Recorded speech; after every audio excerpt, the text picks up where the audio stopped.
Hello, and welcome to the latest Alors edition. bonjour et bienvenue à l'édition la plus récente de Cancer colorectal, Parlons des popotins. Alors Cancer colorectal Canada est la plus importante organisation de soutien aux patients atteints de cancer colorectal au pays. Et Parlons des popotins, c'est notre série de webinaires gratuits pour vous procurer l'information dont vous avez besoin. Nous sommes aujourd'hui avec Patty Kinch.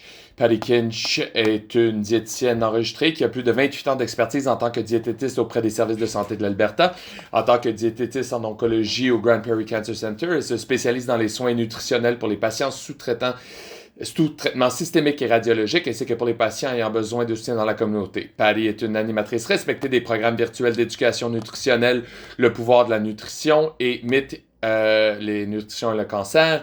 Elle est la représentante de l'Alberta pour le réseau d'oncologie des diététistes du Canada. Alors, merci d'être là avec nous aujourd'hui. Ça va bien, merci de m'avoir invité. OK, alors on est très excités. Alors, commençons avec les bases. Pouvez-vous nous dire ce que ça veut dire avoir une alimentation équilibrée et saine? Oui, absolument. Alors, une alimentation saine, c'est une façon régulière de manger qui nous donne assez de nutrition pour garder le corps en bon fonctionnement. On sait que la nourriture inclut des sucres, protéines, gras, fibres, eau, vitamines, minéraux. Et dans chaque nourriture, il y a une différente combinaison de ces différents nutriments et chacun de ces nutriments-là ont leur propre rôle dans le corps. Alors, la façon dont j'aime voir l'alimentation saine, c'est vraiment comme compléter un puzzle où chaque aliment est une partie unique de ce puzzle-là. Alors, manger une grande variété de nourriture est très important. Plus de variété, plus grande chance d'avoir la nutrition qu'on a besoin de compléter le puzzle. Bien manger, c'est plus que juste les nutriments. Des fois, on n'y pense pas. La nourriture, ça devrait nous satisfaire, ça devrait rentrer dans notre budget, ça devrait être célébré.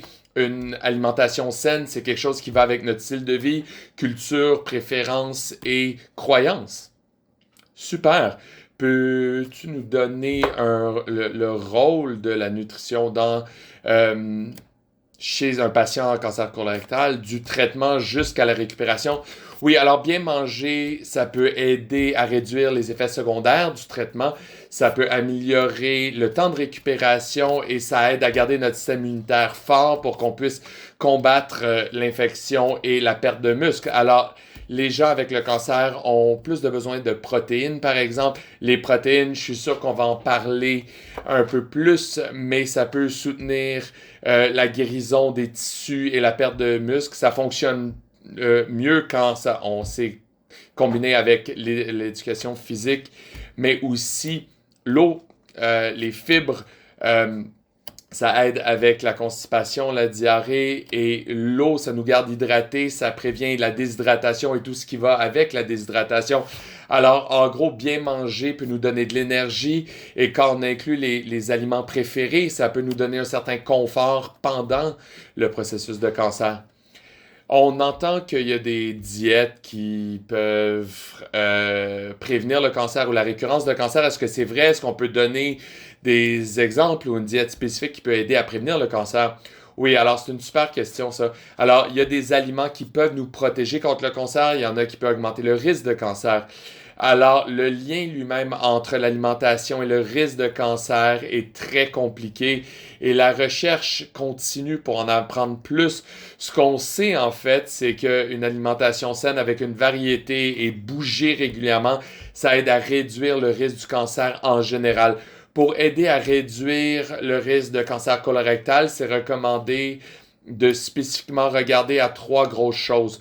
Un, être physiquement actif, avoir une diète riche en fibres, incluant les grains entiers, et avoir des suppléments de calcium pour avoir assez de calcium à tous les jours. Alors, la recherche soutient qu'il y a un plus grand risque de cancer colorectal avec la viande rouge, le bœuf, le veau, le porc, l'agneau, le cheval et les viandes qui ont été fermentées, fumées au sel. La consommation d'alcool, c'est un autre. Et avoir une grosse. Et avoir beaucoup de gras dans le corps aussi. Alors, de ces trois choses-là, le moins, c'est mieux pour tout ça. Il y a de l'évidence qui montre qu'une alimentation méditerranéenne, donc les poissons, les légumes, les huiles, les noix, peuvent aider à réduire le risque de cancer et aussi bon pour le cœur. Alors, il y a plusieurs gens qui ont un cancer vont dire que beaucoup des nourritures qui sont recommandées peuvent avoir un effet sur leur estomac, comme les épices, ça peut leur donner la diarrhée, la douleur, la constipation. Est-ce qu'il y a une façon qu'on peut réduire les symptômes et manger ces nourritures-là? Oui, alors premièrement, il y a définitivement des preuves qu'avoir au moins 25 grammes de fibres peuvent aider contre le cancer colorectal. Alors, les grains entiers, les riz, quinoa, euh, les fruits, les bines, les fèves, les lentilles sont tous des grandes sources de fibres. Malheureusement, les effets secondaires, ça peut être des gaz, des douleurs dues au gaz et aussi des changements dans les moments d'aller à la toilette. Alors, des fois, le corps, ça prend un peu de temps, des fois, à s'habituer à plus de fibres. Et des stratégies qu'on peut utiliser pour les fibres, pour minimiser les effets secondaires. Donc, commencer petit et aller lentement. Rajouter des fibres à travers le jour, ça veut dire que les intestins peuvent s'habituer à plus de fibres. Euh, Au lieu de manger 2 à 3 gros repas, essayez 5 à 6 plus petits repas. Boire plus d'eau pendant qu'on rajoute des fibres, avoir plus de fluide peut aider la digestion et peut réduire les signes de constipation. Et le mouvement, aller marcher, bouger votre corps, surtout après les repas, ça peut vraiment aider. Ces stratégies peuvent aussi aider avec les gaz. Et d'autres suggestions qui peuvent aider avec le gaz, c'est de prendre son temps pendant le repas. Euh, Ralentissez, bien mâcher, limiter les sucres, l'alcool. Alors les choses comme le sorbitol, xylitol et autres sont souvent retrouvées dans les produits sans sucre, comme les bonbons sans sucre. Alors les pailles, utiliser la gomme, les sodas, euh, ça veut dire qu'on peut avoir plus d'air dans le corps. Donc, si vous avez des gaz, c'est une bonne idée d'essayer d'aider de limiter. Ou si vous trouvez que certaines épices en particulier vous dérangent, euh, essayez différentes épices. C'est peut-être juste un ou deux épices spécifiques ou, encore une fois, commencer petit, aller lentement.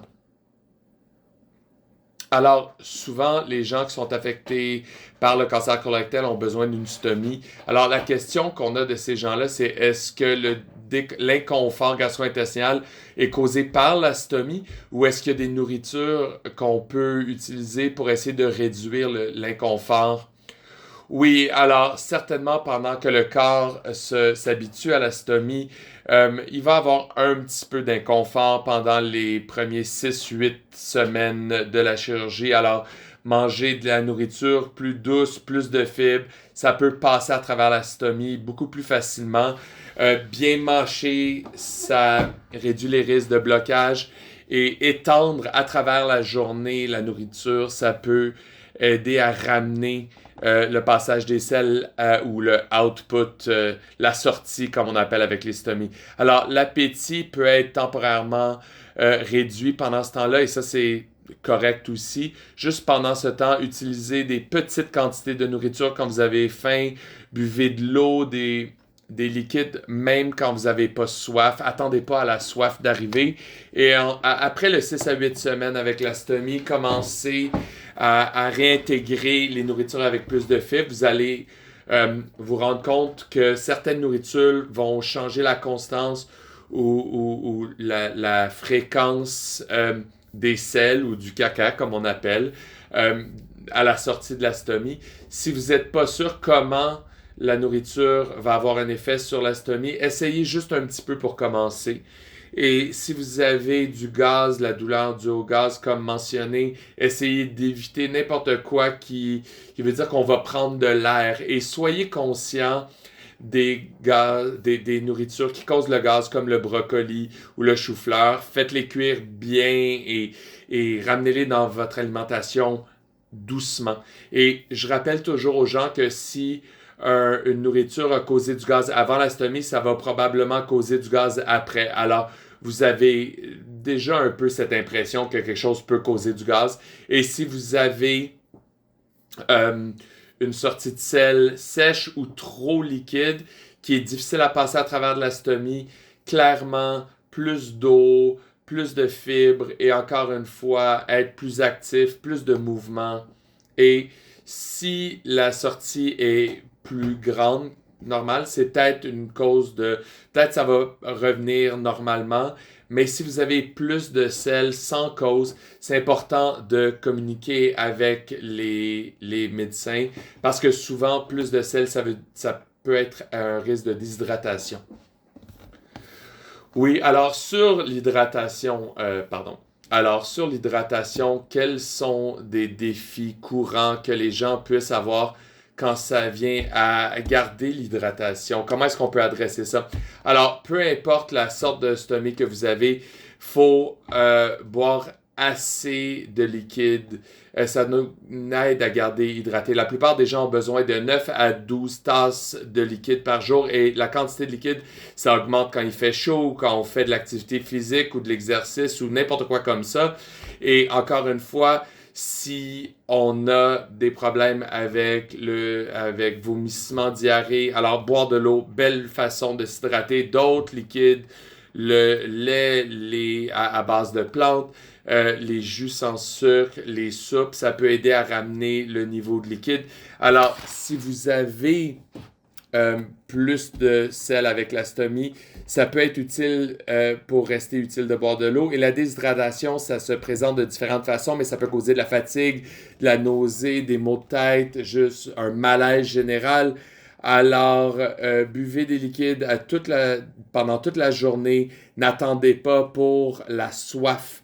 Vous pouvez aussi essayer comme des solutions d'hydratation orale, des liquides comme le jus, les bouillons aussi, les boissons à l'électrolyte.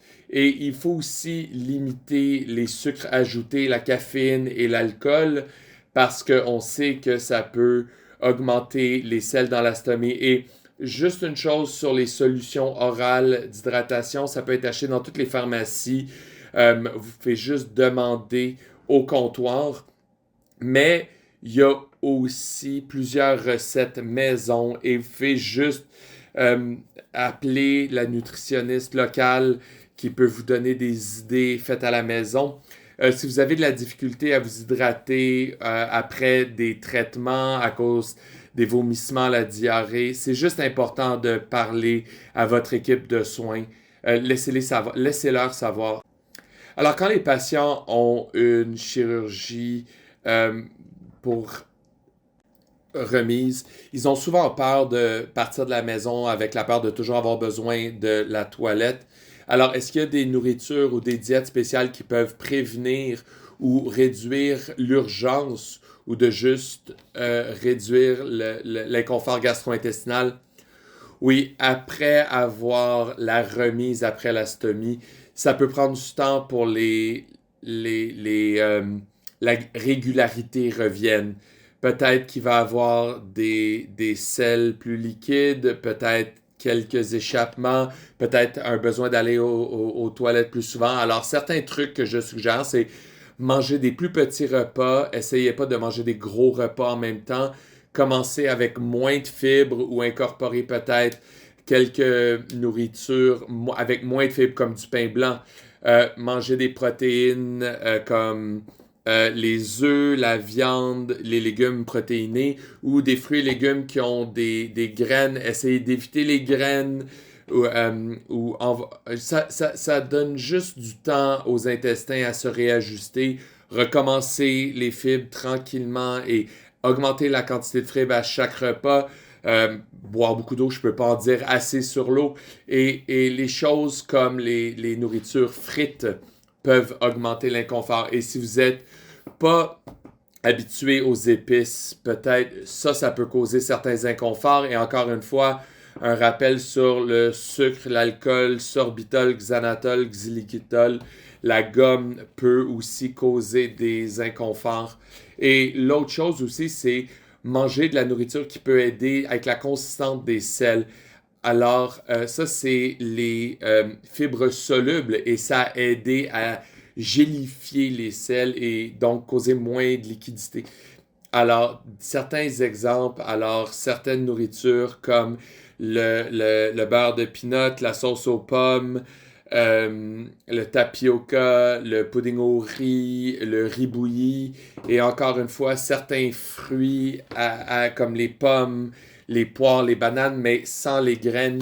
Et encore une fois, sur le gaz, alors si vous avez plus de gaz que d'habitude, limitez la quantité de nourriture qui cause les gaz. Alors, comme j'ai mentionné, brocoli, chou-fleur, mais aussi d'autres choses, les oignons, les lentilles, les melons, les choux de Bruxelles. Alors, pensez un peu aux choses que vous avez mangées. On a parlé beaucoup des fibres. C'est quoi la signification des fibres pour le cancer colorectal? Est-ce qu'il y a des recommandations? Oui, il y en a et définitivement, on sait à travers de recherches qualitatives qu'on devrait être manger au moins de 25 grammes de fibres pour réduire le risque de cancer colorectal. Alors, ça aide à passer la nourriture plus rapidement à travers le transit et ça peut aussi aider à soutenir le microbiome. Mais ça, c'est de la recherche qui est en pleine évolution. Je ne veux pas rentrer trop en ça, mais on va entendre plus parler de ça à l'avenir. Alors, beaucoup de fibres, comme j'ai mentionné, les grains, les bines, les fèves, les lentilles, les fruits, les légumes. Une des meilleures stratégies que je suggère, c'est d'essayer de remplir la moitié de l'assiette de fruits et de légumes à chaque repas. Et il y a peut-être des moments où on a besoin de moins de fibres, peut-être après la chirurgie ou de façon temporaire pour gérer la diarrhée quand il y a beaucoup de sel dans la stomie. Alors, la fibre joue vraiment un gros rôle ici. Avez-vous d'autres conseils ou d'informations pour la communauté de cancer colorectal pour la...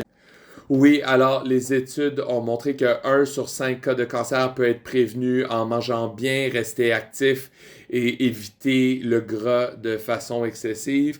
On peut aider le corps du diagnostic à la récupération. Une bonne alimentation peut garder les taux d'énergie augmentés, peuvent aider avec les effets secondaires des traitements et ça peut aider à améliorer la récupération. Le but de l'alimentation et de la nutrition, c'est que vous vous sentiez mieux et vraiment le mieux. Il n'y a pas de diète spéciale pour le cancer, il n'y a pas de super nourriture ou super aliments qui vont tuer le cancer ou réduire la croissance du cancer ou qui peuvent aider le système immunitaire. Puis en fait, éviter des nourritures ou des groupes de nourriture de façon non nécessaire peut vous aider, peut en fait causer un manque de nutriments. Si vous entendez parler d'une diète cancer ou d'une super nourriture, faut toujours garder en tête que si quelque chose a l'air trop parfait, c'est souvent le cas. Alors, souvent, c'est une stratégie de marketing plus qu'autre chose. Alors, sur ce point de choses qui peuvent en fait aider, comme la protéine est souvent mentionnée pendant la chimiothérapie puis la récupération. Pourquoi est-ce que la protéine est tellement importante pour les cancers de colorectaux et peut-être des stratégies pour incorporer dans l'alimentation? Oui, alors quand on a un cancer, le besoin du corps pour la protéine augmente pour tout le monde.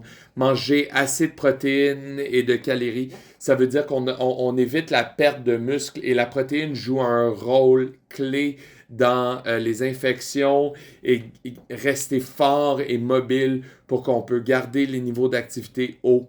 Alors, incluant une variété de protéines animales et végétales, c'est aussi important. Alors, les sources animales comme les viandes, les œufs, les poulets et aussi de base. Alors, les fèves, les légumes, les légumineuses, mettez-les dans les soupes, mettez-les le soy fortifié aussi et certains grains. Alors, les sources animales ont plus de protéines, mais aussi les plantes ont aussi des protéines, mais ils ont aussi le bienfait des fibres. Alors, les deux sont très importants. Alors, je voulais mentionner aussi que utiliser des supplémentations comme la poudre de protéines, c'est une façon qu'on peut avoir plus de protéines, des calories. C'est important quand vous n'avez pas beaucoup d'appétit, trop fatigué pour préparer de la nourriture. Et il y a une grande variété de produits sur le marché. Alors, si c'est quelque chose qui vous intéresse ou que vous pensez serait peut-être vous n'avez pas assez de protéines dans votre alimentation, j'encourage toujours les gens de juste parler à votre nutritionniste pour un peu naviguer un peu qu'est-ce qui est sur le marché. Alors, comment est-ce que les recommandations diffèrent pour les gens en rémission versus ceux qui sont encore sous traitement? Oui, alors les traitements pour le cancer colorectal peuvent causer certains effets secondaires chez différentes personnes et ça peut varier de jour en jour. Et différents traitements peuvent aussi avoir un effet sur comment le corps utilise la nourriture. Alors, la concentration, c'est de prévenir la perte musculaire et la perte de poids non intentionnelle pendant qu'on ait la meilleure nutrition possible. On sait que certains traitements peuvent affecter le goût, l'odorat, ce qui peut rendre ça un plus grand défi pour la nutrition. Alors, quand vous vous sentez bien, c'est mieux d'optimiser en mangeant plus de protéines, plus de calories, plus de snacks, plus de collations. Et ça contrebalance le temps où on n'a pas faim. Je sais qu'en Alberta, à travers notre site web, ahs.ca, Nutritious Handouts, on a plusieurs de trucs pour rajouter des calories à la diète, à l'alimentation, ce qu'on donne aux gens.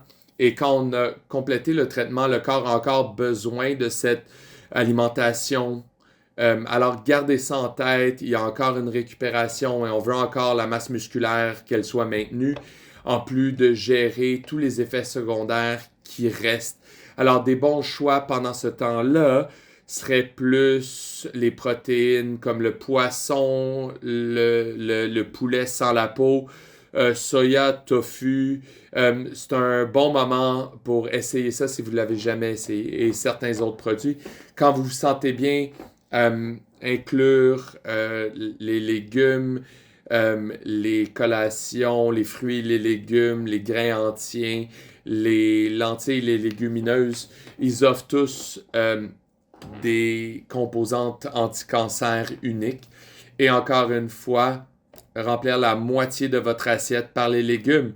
Alors, les carottes, les brocolis, les légumes verts. En tant que nutritionniste, on se concentre sur vous, sur avoir la meilleure nutrition de la nourriture en premier. C'est souvent la meilleure façon de procéder. Restez actif, bougez votre corps, toutes les activités sont bonnes. Et juste, ce que je suggère, c'est d'essayer d'avoir au moins 150 minutes chaque semaine, à travers la semaine. Ça, c'est un bon objectif. J'adore le tofu. Super.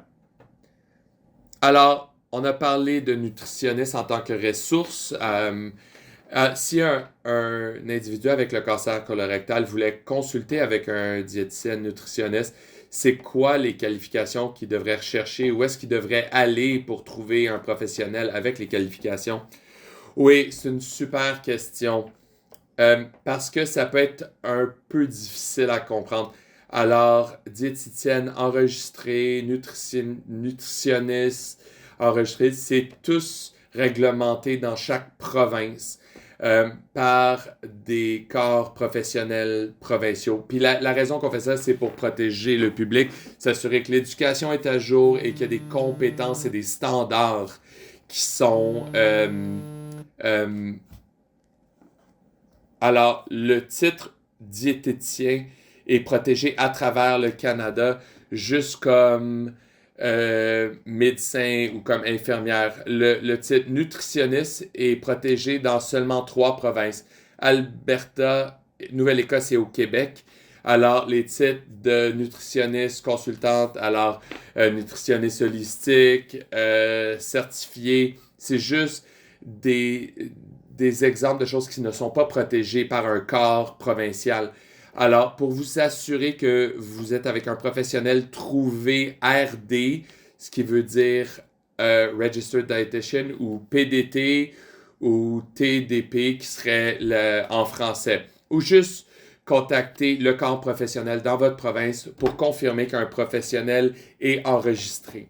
Et les diététiciennes du Canada, ce qui est dietitians.ca, a plus d'informations sur les titres protégés au Canada et des listes pour vous aider à trouver un diététicien dans votre province. Si vous avez de la difficulté, vous pouvez aussi contacter votre centre hôpital local pour poser des questions sur les services de nutrition là. Alors ça, c'est à peu près toutes les questions qu'on avait pour toi. Est-ce qu'il y a d'autres choses que tu voudrais partager ou d'autres choses qui est important à savoir qu'on n'a pas mentionné? Je pense que j'ai couvert presque tout. Je mets toujours l'emphase sur le fait qu'il y a de la puissance dans la nutrition et que des fois, c'est la seule chose qu'on a sur lequel on a contrôle pendant le processus de cancer.